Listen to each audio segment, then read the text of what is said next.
Empower Radio presents The Miracle of Healing with Lisa Campion.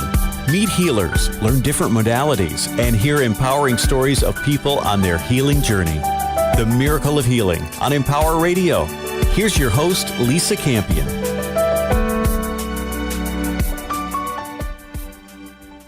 Hey there, I'm Lisa Campion, and this is The Miracle of Healing on Empower Radio, where conscious people come together to explore the world of healing and heal the planet, one person at a time. My guest today is Eileen Mckusick. She's a research writer, educator, practitioner who's been studying the effects of audible sound on the human body since 1996. She's the originator of the Biofield Tuning, a unique therapeutic method utilizing tuning forks. She's also the founder of the Biofield Tuning Institute in Burlington, Vermont, and author of the really incredible book, Tuning the Human Biofield, Healing with Vibrational Sound Therapy. I just finished reading Eileen's book, and I have to say it's one of my new favorites. And although I'm not a sound healer myself, I've been around sound healing for a long time. In the energy medicine school that I teach in, my business partner, Reese Thomas, uses the crystal bowls to help our students understand and experience their energy systems.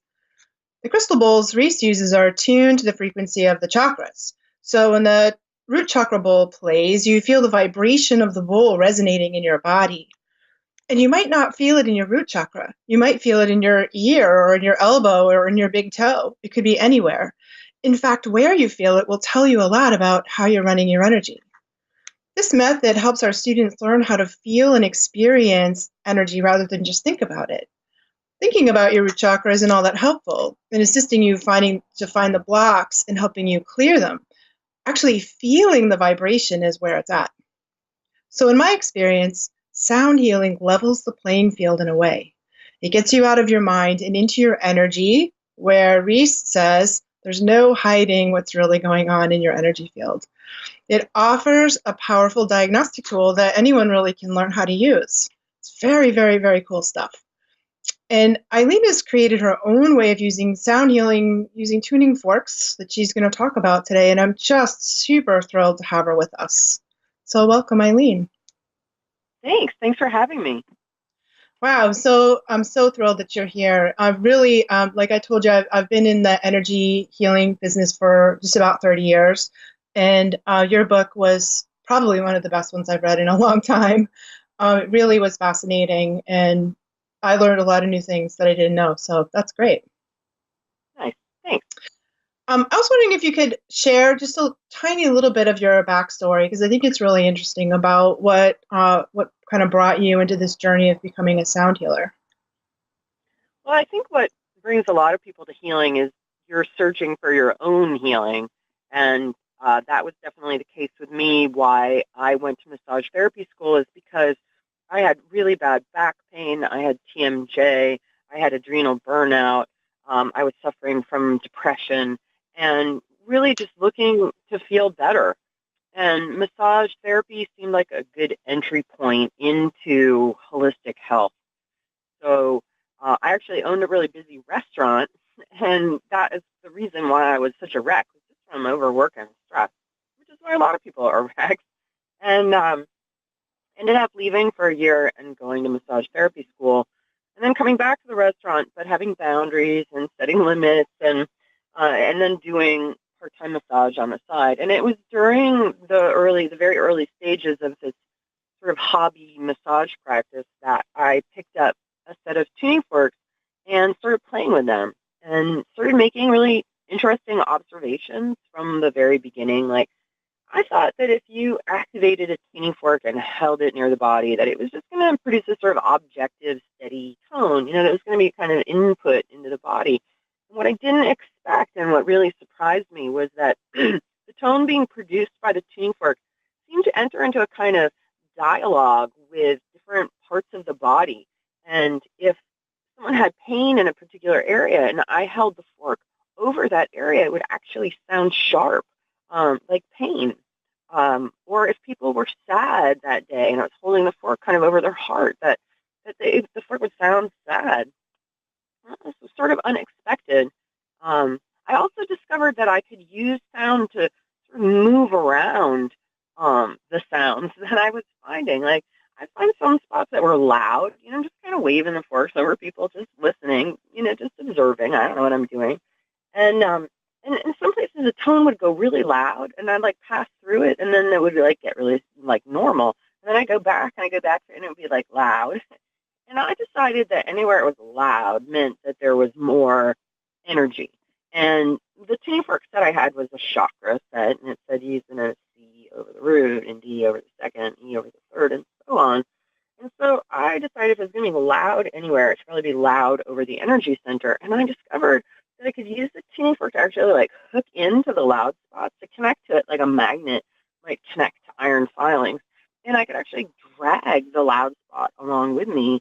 And then it seemed like when I got to where a chakra was supposed to be, that it like got sucked into the body. And then it would be like loud over the chakra. So I developed this little practice of like finding loud spots and what I call click, drag, and drop. I'd like click on them and drag them to the center and drop them. And I did that for years, like 10 years, as a hobby. But then one day I discovered a loud spot about 2.5 feet away from someone's body, just totally by accident. It happened to be walking towards them with a fork vibrating, and it got loud, and then it got quiet, and I was like, what's that? That's a loud spot. And so, I've been only working like right over the body, so to drag something from almost 3 feet away felt really weird. But it came with me, and it went into her body, and this symptom that she had been complaining of, all this pain in her neck and her jaw, just totally resolved, and it was gone. And so that was really intriguing to me, and I started exploring around the body. And, that all led to the practice that we call Biofield Tuning today that I've trained probably over 500 people how to do. So I've written a thesis about, a master's thesis. My book is based on my master's thesis. Mm. Yeah, I think what's really interesting about your work that I don't see that all that often in the energy healing world is that you really are looking at it with sort of a scientific mind. You have like a scientific mind, and you've done actually some research, haven't you, on the biofield? Yeah, well, it was the phenomenon that I was encountering was so odd. I was like, well, what's really going on here? Because when I'm finding these loud spots and moving them, like, what is the thing that I'm moving? Especially when I started moving stuff that was in the field, right? And I didn't even know what to call it, like human energy field, aura. I don't know, I didn't know what it was. It was just bizarre. And I was like, well, what is this? Feels like stuff. It appears to have mass. I have a physical sensation of encountering resistance as I try to move the fork through it, slowly, and paying attention. So what is it? Is it like free electrons? Is it ions? Is it magnetic monopoles? Is it light? I didn't understand. And I was like, and what law of physics is governing the fact that I can like seemingly move these loud spots around with a tuning fork? Like, it was just so curious. And I would go and try to talk to like physicists. I'd be like, I'm using tuning forks in the energy field, and I'm moving them. And they were like, go away. Yeah, but that didn't go over too well. Like, there's physics happening here, and I need to understand it. But when I started working out in the field, my therapeutic outcomes, which had already been really pretty cool, became really dramatic. And like, people were coming in who, we were getting rid of pain that people had for 30 years in one session, or like massive anxiety disorders, like gone in 1 or 2 sessions. And I was like, wow, like, I'm onto something here. I have to bring this out in the world. Like, I've got to do something with this because this is so cool. But then I'm like, I have this huge image problem, because when you tell people to use tuning forks in their energy fields, like, most people are like, oh my God, that is like the most woo-woo thing imaginable, There's like an immediate discredit that comes up when you use language like that. And I also felt like, science is supposed to study matter and stuff, right? And I was convinced that like I'm working with stuff around the body. So this is something that's valid for science to investigate. There's some kind of input and cause and effect and resonance and entrainment. Like, there's stuff going on here, and I want to understand it. I want to put language to it. I want to know what's the biology of what's happening in the body. What is the physics? What is the, and I really come to see that it is so much math and physics, the frequencies and the way the frequencies interact with the body and the way that our memories, basically what I discovered and what's kind of unique about my work is that, working with hundreds and hundreds of people over the next 5 or 6 years after I started working in the field, I discovered a pattern in the information that I was finding as I was going around the body. So I discovered that every time somebody experienced the emotion of sadness, that the record of that experience appeared to be stored in their field off their left shoulder. And just through a lot of sort of pattern recognition and observation, this whole sort of storage system that I call the Biofield anatomy map emerged, where I could, if people came in and they had issues in their right knee, for example, I would find this whole history or whole story of them encountering obstacles moving forward and it being, an issue for them. Or times when people had injuries or accidents, like that notion or state of mind really being up, just all throughout the whole body. And basically, researchers have mapped the brain and discovered that different areas of the brain have different functions and responsibilities.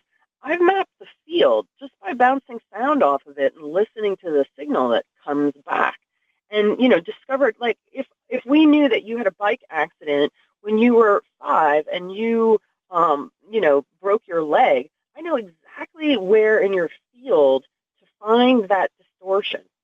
If you had a traumatic birth, I know exactly where to place that fork, 5 feet away from you to find the record in your personal cloud of information that surrounds your body. And this ability to pinpoint specific traumas and actually modulate the frequency pattern that is related to them creates this incredible sort of almost instantaneous relaxation in the body. And then whatever has been being impeded by that noise in the signal and consequential tension in the body, once you introduce flow back into that equation, then the body fixes itself. Yeah, it was incredible. I mean, I've, been studying this for a while too, and I'm more from the kind of like the Barbara Brennan lineage and that side of things. And I was real familiar with the front and back aspects of the chakras, but I'd never heard anybody describe the sides of the chakras, the right side and the left side. Yeah. Super cool. I loved your, how you broke it down to the masculine and feminine, which I knew too as parts of the body that would hold certain kinds of energies, but I didn't really know the chakra was split masculine and feminine. That was incredibly interesting to me. Yeah. Yeah, and it's all hypothesis, right? I mean, I'm just saying that these are my perceptions, my observations. I'm not saying that it's fact in any way, shape, or form, but what's very cool about teaching this to people is this sort of timeline aspect that is part of the storage, so that if a person's field extends about 5 to 6 feet away from them and is encapsulated in a kind of magnetic bubble, a kind of membrane that bounds the magnetic field, in that outer edge, I'm going to find information related to someone's gestation and birth. About halfway through, I'm going to find information. If the person is 60, I'm going to find what happened to them when they were 30. And then I'm going to find close to the body what's current or recent. And this timeline model of, encountering perturbations and the distance they are from the body and the edge of the field and being able to determine the age that they happen repeats itself over and over and over and over again. Like every class I teach, every student I train, and then they go out and they use this map, they have this exact same ability to be like, wow, something really big happened when you were 5. I'm like, oh yeah, blah, blah, blah. And it feels like it, like in the tuning fork. So it's a pretty neat model to work with. Yeah, I thought it was great. And I want to talk a little bit about your cosmology, because I love the conversation you had about plasma and ether, and that's not something that people really talk about that often. So can you explain a little bit about that, the electric universe, and that part of your theory? Well, that question of what is this stuff that I'm encountering, right? I'm like, it has to be something. There has to be some kind of definition of the energy that I'm manipulating and modulating. And so just kind of randomly, I gave my 12-year-old son some books, some science books for his 12th birthday. And he was reading them, and he came to the dinner table one night, and he said, did you know that there's a fourth state of matter called plasma? And I was like, solid, liquid, gas. I was like, no, nobody ever told me about plasma. And I just thought that was really interesting, that there was this whole state of matter that I had never heard of before. And so then later in the conversation, we were talking about space and is it a vacuum? And my husband was like, of course space is a vacuum. I was like, no, you know what? I heard somewhere that the space isn't really a vacuum. It's actually filled with something. Like the vacuum is a myth. And so I went and I Googled, space is not a vacuum. And I discovered plasma. And I was like, oh my God, plasma. Like, what is this mysterious substance? And I really went deep down the plasma rabbit hole. You know, as any of your listeners who are researchers know, you know, you get sucked into particular areas and they just go and go. So I spent the next 4 months reading like everything I could about plasma. And I actually turned it into an independent study in my master's degree. So all the research that I did, I was able to, you know, make it academic. And then it became part of my thesis and then became part of my book.